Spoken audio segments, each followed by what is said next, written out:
நீங்கள் விரும்புகிறதெல்லாம் உங்களுக்கு கிடைக்கும்னு நான் சொல்ல முடியாது. ஆனால் நீங்கள் விரும்பலைன்னா ஒன்றுமே கிடைக்காது. இதைத்தான் நேற்றைக்கு நாம் தியானித்தோம். தேவன் விருப்பங்கள் நிறைந்தவர்.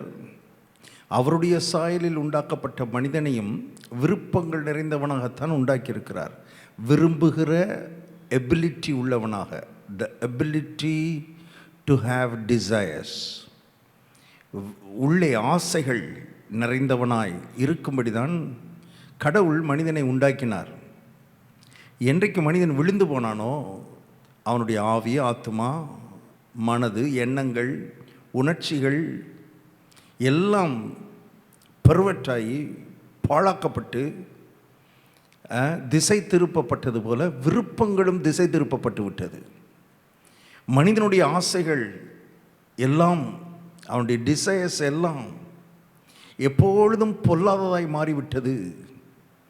ஏன்னா அவனுடைய மைண்டு கரப்ட் ஆயிடுச்சு. மனசு பாழ்பட்டு போனதுனால அவனுக்குள்ளே எழும்புகிற ஆசைகள், விருப்பங்கள் எல்லாம் தேவனுக்கு விரோதமான, தேவனுக்கு பிரியமில்லாத விருப்பங்களாக மாறிவிட்டது. ஆகவே மக்கள் என்ன ஒரு இடத்துக்கு வந்துட்டாங்கன்னா, ரட்சிக்கப்பட்டவர்கள், தேவனுடைய பிள்ளைகள் எப்படி ஒரு இடத்துக்கு வந்துட்டாங்கன்னா, என்ன ஸ்டாண்ட் எடுத்துட்டாங்கன்னா, நம்ம விரும்பவே கூடாது, நமக்கு எந்த விருப்பமும் இருக்கக்கூடாது, ஆசைகளே நமக்கு இருக்கக்கூடாது அப்படின்ற ஒரு ஸ்டாண்ட் எடுத்துட்டாங்க. மனிதனுடைய, இன்றைக்கு விழுந்து போன மனிதனுடைய விருப்பங்கள் தேவனுக்கு விரோதமாக இருக்கிறது என்பது உண்மை. அதை மறுக்கவே முடியாது. அவனுடைய ஆசைகள் எல்லாம் உலகத்துக்குரியதாக, மாம்ச இச்சைக்குரியதாக, கண்களின் இச்சைக்குரியதாக, ஜீவனத்தின் பெருமைக்குரியதாக, இதை சுற்றி தான் அவனுடைய ஆசைகள், விருப்பங்கள் எல்லாம் அப்படி திசை திருப்பப்பட்டு விட்டது, பாழாகிவிட்டது, உண்மை.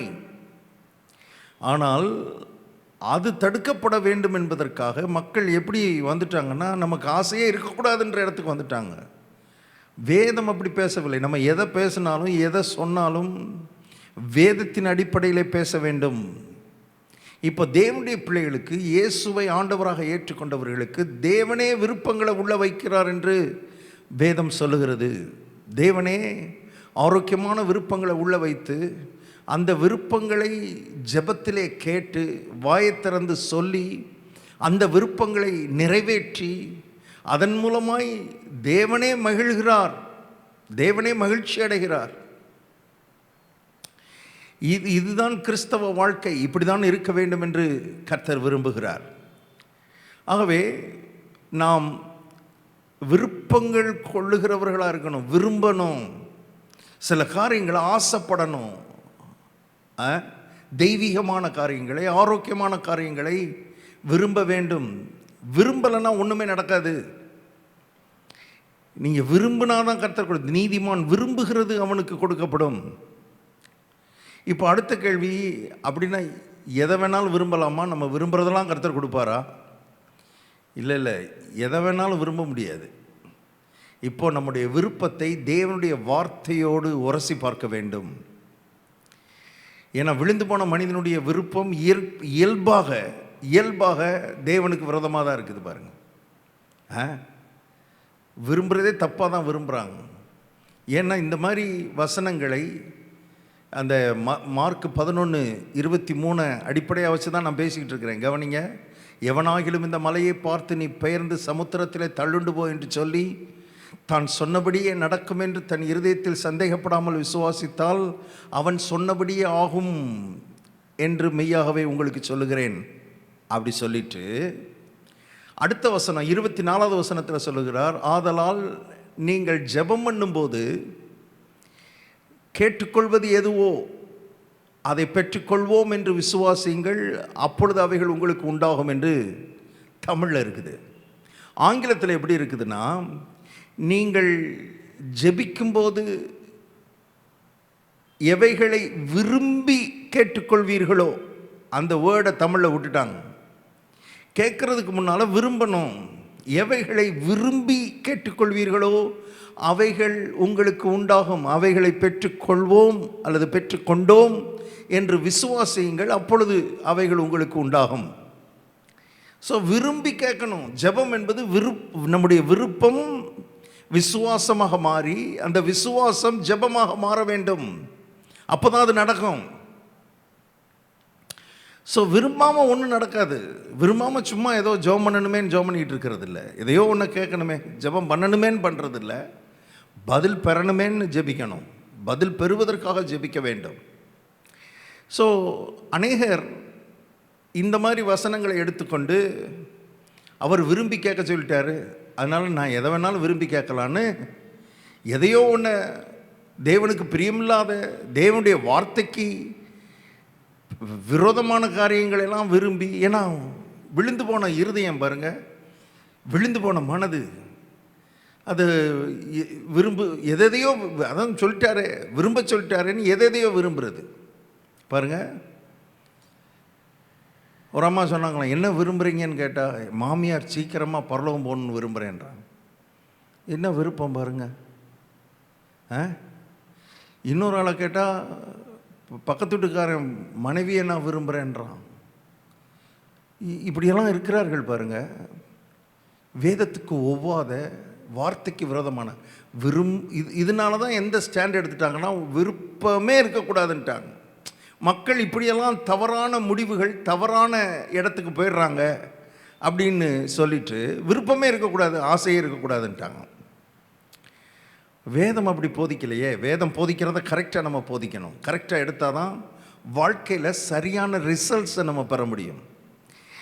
சரியாய் வேதத்தை கற்றுக்கொள்ளும் பொழுது, சரியாய் புரிந்து கொள்ளும் பொழுது தான் சரியான விளைவுகள் வாழ்க்கையில் உண்டாகும்.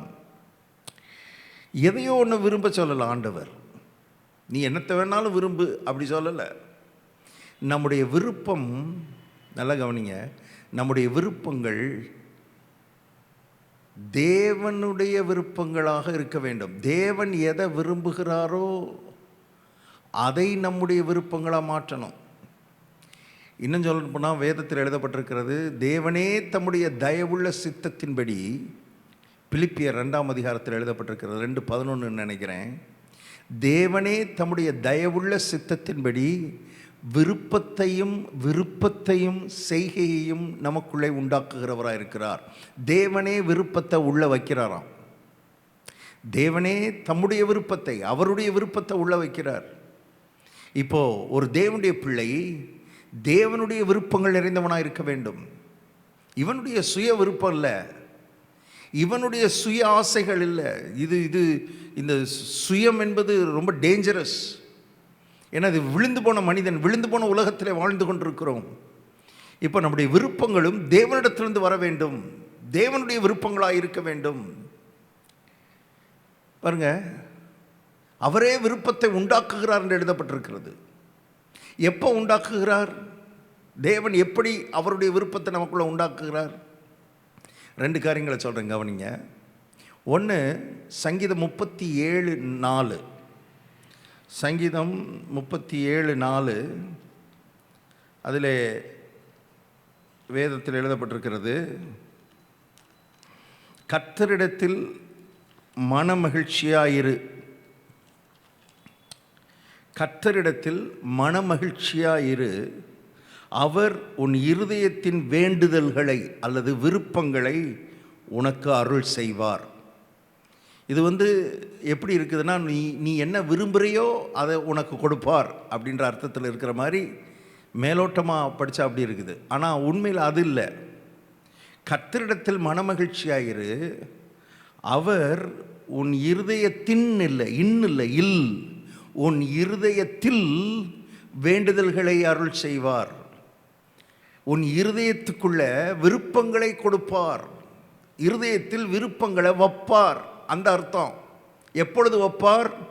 கர்த்தரிடத்தில் மனமகிழ்ச்சியாக இருக்கும் பொழுது, கர்த்தரோடு நேரத்தை செலவழித்து, கர்த்தருடைய பிரசன்னத்திலே அமர்ந்து, கர்த்தருடைய அந்த அந்த மகிமையை உணர்ந்து, கர்த்தருடைய சமூகத்திலே, அவருடைய சமூகம் எனக்கு நித்திய பேரின்பம் என்று எழுதப்பட்டிருக்கிறதே, அந்த தேவனுடைய பிரசன்னத்தை என்ஜாய் பண்ணும் பொழுது, அந்த அந்த தேவனுடைய பிரசன்னத்தில் களி கூறும் பொழுது, அப்படி தேவனோடு நேரம் செலவழிக்கும் பொழுது, கர்த்தரோடு ஆவியானவரோடு நேரம் செலவழிக்கும் பொழுது, அவரை ஆராதிக்கும் பொழுது, பாடும் பொழுது, அவரை புகழும் பொழுது, அவருடைய பிரசன்னம் நம்மளை நிரப்புது பாருங்க. அவருடைய சமூகம் நம்மை நிரப்புது பாருங்க. அந்த அந்த அந்த பிரசன்னத்தை நம்ம அனுபவிக்கும் பொழுது உள்ள தேவனே சில ஆரோக்கியமான விருப்பங்களை உள்ள வைக்கிறார். தேவனை உண்மையாக உணர்ந்து தேவனுடைய பிரசன்னத்தை உணரும்போது, நம்பர் 1. நம்பர் 2, எப்படி தேவனுடைய விருப்பங்களை நம்ம அறிந்து தேவனுடைய விருப்பங்களால் நம்முடைய உள்ளத்தை எப்படி நிரப்புறதுன்னா, 1, தேவனுடைய பிரசன்னத்தை அனுபவிக்கணும், தேவனை துதித்து ஆராதித்து. 2வது, இன்னொரு வழியில் அவருடைய விருப்பங்களை நம்ம பெற்றுக்கொள்ளலாம். அது ஏசாயா 55ஆம் அதிகாரத்தில் 10வது வசனம். மாரியும் உறைந்த மழையும் வானத்திலிருந்து இறங்கி அவ்விடத்துக்கு திரும்பாமல் பூமியை நனைத்து அதில் முளை கிளம்பி விளையும்படி செய்து, விதைக்கிறவனுக்கு விதையையும் புசிக்கிறவனுக்கு ஆகாரத்தையும் கொடுக்கிறது எப்படியோ, அப்படியே என் வாயிலிருந்து புறப்படும் வசனமும் இருக்கும். அதுனா அவருடைய வசனம். அந்த வசனம் வெறுமையாய் என்னிடத்திற்கு திரும்பாமல், அந்த வசனம் நான் விரும்புகிறதை செய்து நான் அதை அனுப்பின காரியமாகும்படி வாய்க்கும். அப்போ இந்த அதாவது வசனத்தை நான் அனுப்புகிறேன், அந்த வசனம் வெறுமையாக என்னிடத்துல திரும்பாது, நான் விரும்புகிறத செய்து என் காரியமாகும்படி அது வாய்க்கும் சொல்கிறார். அப்போது கர்த்தருடைய வசனம் என்பது என்ன?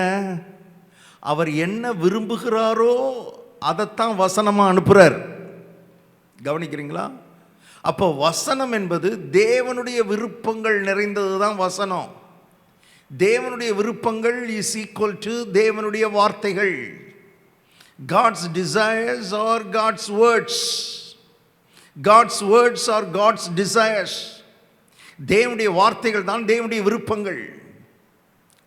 அப்போ இந்த வார்த்தைகளை எந்த அளவு நம்ம விரும்புகிறோமோ, வார்த்தையில் எழுதியிருக்கிறத, இந்த வசனத்தில் எழுதியிருக்கிறத நம்ம விரும்பி அதை கேட்கணும். வசனத்தையே கேட்கணும், வசனத்தையே கர்த்தர்ட்ட கேட்கணும். இப்படி சொல்லி இருக்கிறீங்களே, சொன்னீரே. நீங்கள் வேதத்தில் வாசித்து பார்த்தீங்கன்னா, விசேஷமாக பழைய ஏற்பாட்டு பக்தர்கள் எல்லாம் அப்படித்தான் ஜெபம் பண்ணியிருக்கிறாங்க. ஆண்டவர்கிட்ட ஜெபம் பண்ணதே, நீர் சொன்னீரே, ஆபிரகாம், ஈசாக்கு, யாக்கோபு என்பவர்களுக்கு நீர் உடன்படிக்கை செய்து சொன்னீரே, அதை நிறைவேற்றும். அப்போ வார்த்தைகள், தேவனுடைய வார்த்தைகள் நம்முடைய விருப்பங்களாக மாற வேண்டும். தேவனுடைய வசனங்கள் நம்முடைய வாஞ்சையாய் மாற வேண்டும்.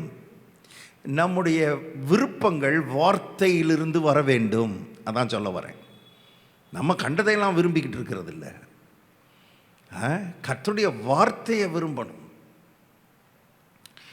உதாரணத்துக்கு சொல்கிறேன், கர்த்தருடைய வார்த்தை சொல்லுகிறது, பிள்ளைகள் எல்லாரும் கர்த்தரால் போதிக்கப்பட்டிருப்பார்கள், அவர்கள் சமாதானம் பெரிதாக இருக்கும்னு சொல்லுது. வார்த்தை சொல்லுது, அதை விரும்புங்க. ஆண்டவரே, என் பிள்ளைகள் எல்லாரும் உம்மால் போதிக்கப்பட்டிருக்கட்டும், அவருடைய சமாதானம் பெரிதாக இருக்கட்டும். விரும்புங்கள். இல்லை, கர்த்தர் தான் சொல்லிட்டார்ல பிரதர், அது பாட்டுக்கு நடக்கும்ல. நடக்காது. அவர் சொன்னதுனால நடக்காது. இப்போ அவர் சொன்னதை எடுத்து வச்சு நீங்கள் அதை விரும்பி அதை சொல்லணும். நீங்கள் வாயை திறந்து சொல்லணும்.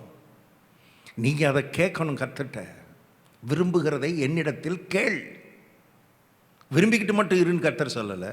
அவன் ஏற்கனவே விரும்பிக்கிட்டு தான் இருந்தான். சாலமோன் எவ்வளோ நாளாக விரும்பிக்கிட்டு இருந்தானோ தெரியாது. விரும்பினதுனால கொடுக்கல, கேட்டதுனால கொடுத்தார்.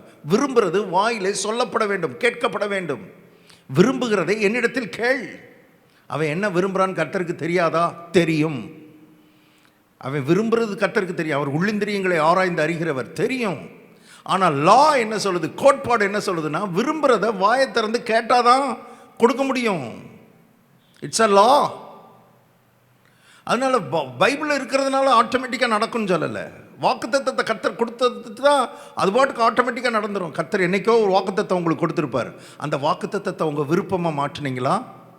அந்த வாக்குத்தத்தத்தை உள்ளமாற ஆழ் மனதில் ஆசைப்பட்டீங்களா? அதை திரும்ப திரும்ப கர்த்தர்ட்ட கேட்டிங்களா? அந்த டிசைர் ஆண்டோட்ட சொன்னீங்களா?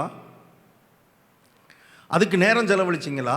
இல்லை கர்த்தர் சொல்லிட்டாரு அது வாட்டு நடக்கும் பிரதர், நடக்கும்னு நினச்சேன், சொன்னார், நடக்கலை. நிறைய பேருக்கு அதான் இப்போ கேள்வி. அவர் சொன்னாரே பிரதர், வாக்குத்தத்தம்லாம் கொடுத்தாரே பிரதர், நடந்த மாதிரி தெரியல பிரதர். நீங்கள் அதை விரும்புனீங்களா பிரதர்? அதை உள்ளே வச்சிங்களா பிரதர்? அதை இருதயத்தில் திரும்ப திரும்ப தியானம் பண்ணிங்களா? அதை விருப்பமாக மாற்றினீங்களா? அதை உங்கள் வாயில் சொன்னீங்களா? ஜெபிச்சிங்களா? கவனிங்க, நம்முடைய விருப்பங்கள் வார்த்தைக்குள்ளேருந்து வர வேண்டும். வார்த்தையை விட்டு வெளியே விரும்பினோன்னா அருமையானவர்களே, அது தவறான பாதை கொண்டு போயிடும், வாழ்க்கையை சீரழிச்சிடும்.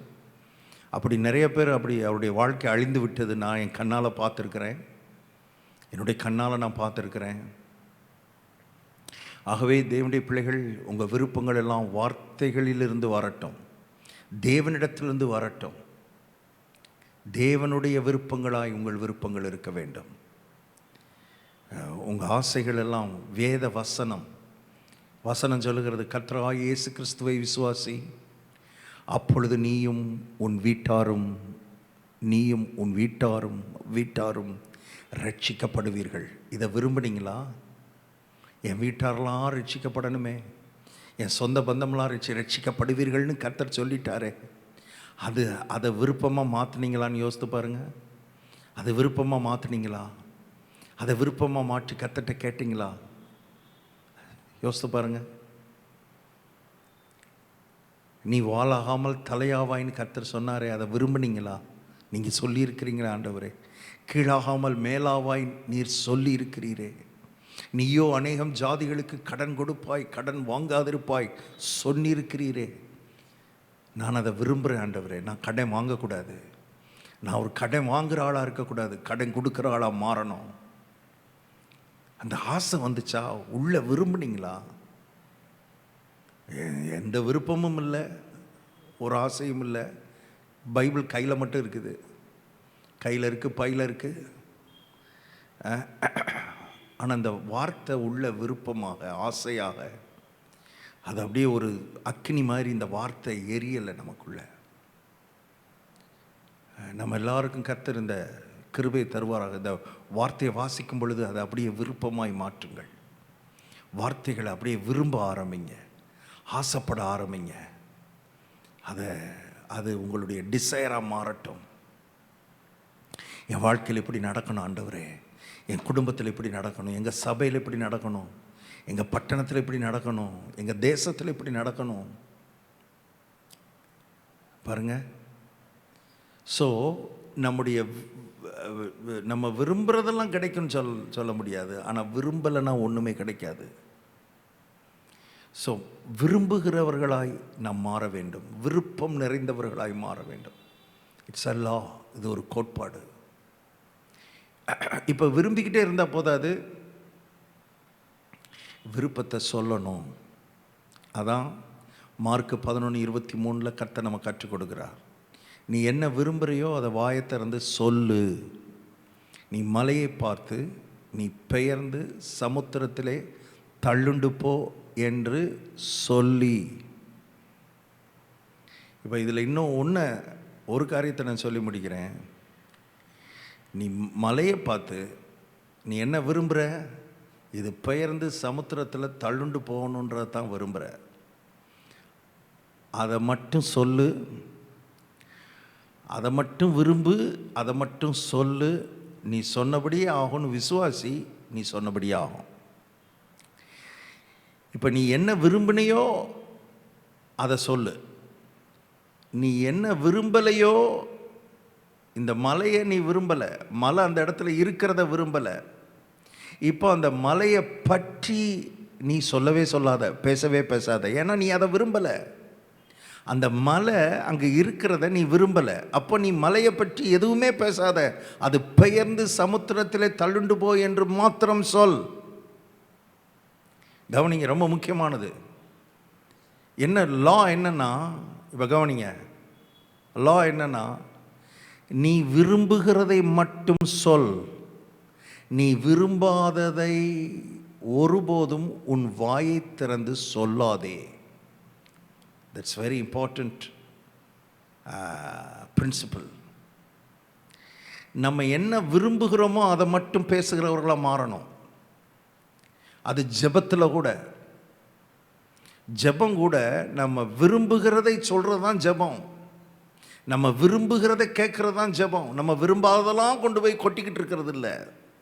நம்ம பிரச்சனையை விரும்புகிறீங்களா? அப்போ பிரச்சனையை பற்றி பேசாதீங்க.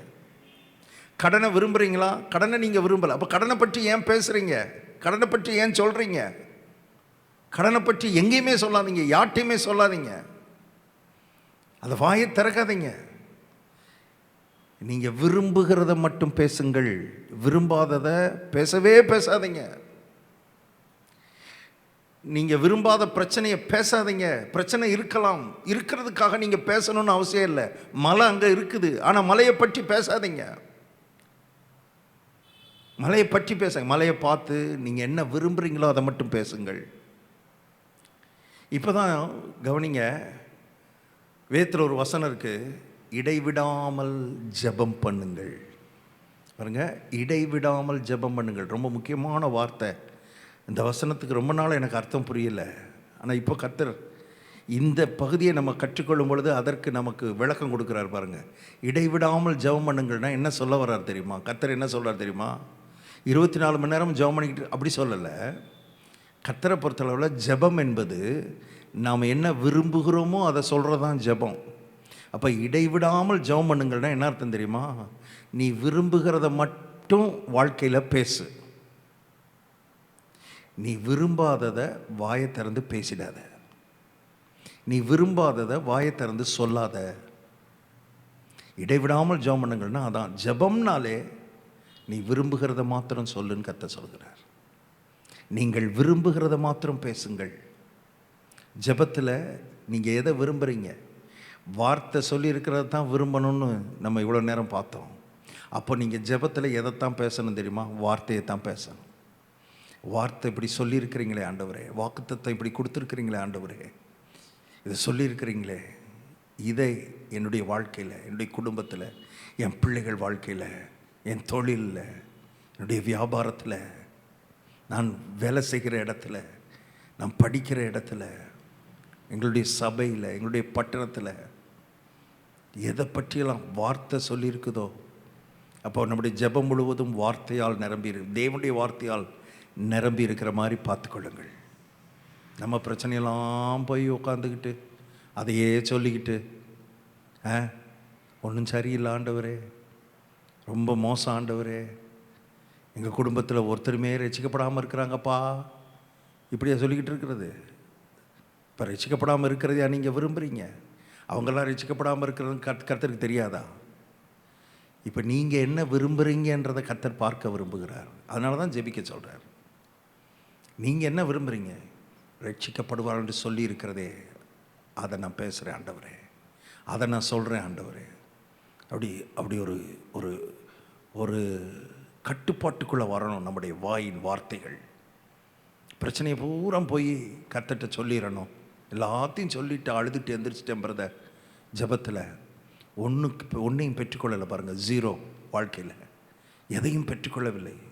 இவங்க ஜெபம் பண்ணாங்களா? ஆமாம், முழங்கால நின்னாங்க, முக்காடு போட்டிருந்தாங்க, கண்ணில் கண்ணீர்லாம் வந்துச்சு, 2 மணி நேரம் ஜெபம் பண்ணாங்க. 2 மணி நேரமாக எதை ஜெபம் பண்ணியிருக்காங்கன்னா, பிரச்சனையாக லிஸ்ட்டு போட்டு 1 2 3 4 எல்லாத்தையும் சொல்லிட்டேன், பிரச்சனையை பூரா கொட்டிட்டேன். ஜெபம் அது இல்லை. இந்த வேதத்தை நல்லா கற்றுக்கொள்ளும்படி கர்த்தருடைய ஆவியான விரும்புகிறார். உங்கள் விரும்புகிறத மட்டும் சொல்லுங்கள். விரும்பாத பிரச்சனையை பூரா சொல்கிறது ஜெபத்தில். தனி ஜெபத்தில் அதான் சொல்கிறது. கூட்டாக சேர்ந்து ஜெபம் பண்ணும்போதும் அதான் ஜெப குறிப்பாக சொல்கிறது. யார்கிட்ட போய் ஜெபம் பண்ண போனாலும் அதே பிரச்சனையவே சொல்கிறது. இதுவே நம்முடைய வாழ்க்கையாக இருக்குது பாருங்கள். மாற்ற வேண்டும், அதனால தான் நம்முடைய வாழ்க்கையில் பிரச்சனை மாறி பிரச்சனை மாறி பிரச்சனை, அது போகவே மாட்டேங்குது. ஏன்னா நம்ம அதை தானே பேசிக்கிட்டு இருக்கிறோம். கர்த்தர் நமக்கு உதவி செய்வாராக. மறுபடி சொல்கிறேன், நீங்கள் விரும்புகிறதை மட்டும் பேசுங்கள், விரும்பாததை பேசவே பேசாதீங்க. இடைவிடாமல் விரும்புகிறத மட்டும் பேசுங்கள். இடையில ஒரு நேரம் கூட விரும்பாத வாயில் பேசிடாதீங்க. அதான் பாயிண்ட். அதான் கர்த்தர் இடைவிடாமல் ஜெபம் பண்ணுங்கள்னா அதுதான் சொல்கிறார். எப்போதும் கண்ணை மூடிக்கிட்டே ஜெபம் பண்ணிக்கிட்டே இருங்க, காலையில் இருந்துச்சு ராத்திரி பட, அப்படி அந்த அர்த்தம் இல்லை. இப்போ நீங்கள் விரும்புகிறது தான் உங்கள் வாயில் வரணும். விரும்பாத பிரச்சனையை பேசாதீங்க, வியாதியை பேசாதீங்க, கடனை பேசாதீங்க. சுகத்தை பேசுங்கள், ரட்சிப்பை பேசுங்கள், சமாதானத்தை பேசுங்கள், பெருக்கத்தை பேசுங்கள், உயர்வை பேசுங்கள், வாழ்வை பேசுங்கள், வளத்தை பேசுங்கள், நன்மையை பேசுங்கள், ஜீவனை பேசுங்கள், வெற்றியை பேசுங்கள். அதுவே உங்கள் வாழ்வாய் மாறும். இது லா, இது ஒரு பிரமாணம். ஜெபிப்போம். நல்ல பிதாவே, அன்பின் ஆண்டவரே, இந்த நாளில் நீர் கற்றுக் கொடுத்த காரியங்களுக்காய், சத்தியங்களுக்காய், கோட்பாடுகளுக்காய் உமக்கு நன்றி செலுத்துகிறோம். இவைகள் எங்கள் வாழ்வாய் மாறட்டும், இவைகள் எங்கள் ஜீவனாய் மாறட்டும். இதையே நாங்கள் உட்கொள்ள, இதையே நாங்கள் தியானிக்க, கர்த்தாவே இந்த பாதையில் நாங்கள் நடந்து, கர்த்தாவே உம்முடைய வசனத்தை பிடித்து கொண்டு இருக்கிற சுடர்களைப் போல, கர்த்தாவே சுடர்களைப் போல வெளிச்சத்தை பிரகாசிக்கிறவர்களாய், வெளிச்சம் வீசுகிறவர்களாய் எல்லாரையும் நீர் பயன்படுத்தும்படி நாங்கள் ஜெபிக்கிறோம். விரும்பாததை ஒரு நாளும் வாயில் சொல்லாதபடி வாய்க்கு காவல் வைப்பீராக. தொடர்ந்து கற்றுத்தாரும் உம்முடைய கரத்தில் ஒப்புக் கொடுக்கிறோம். இயேசு கிறிஸ்துவின் நாமத்தில் ஜெபிக்கிறோம் பிதாவே. ஆமேன், ஆமேன். God bless you. கர்த்தர் உங்களை ஆசீர்வதிப்பார்.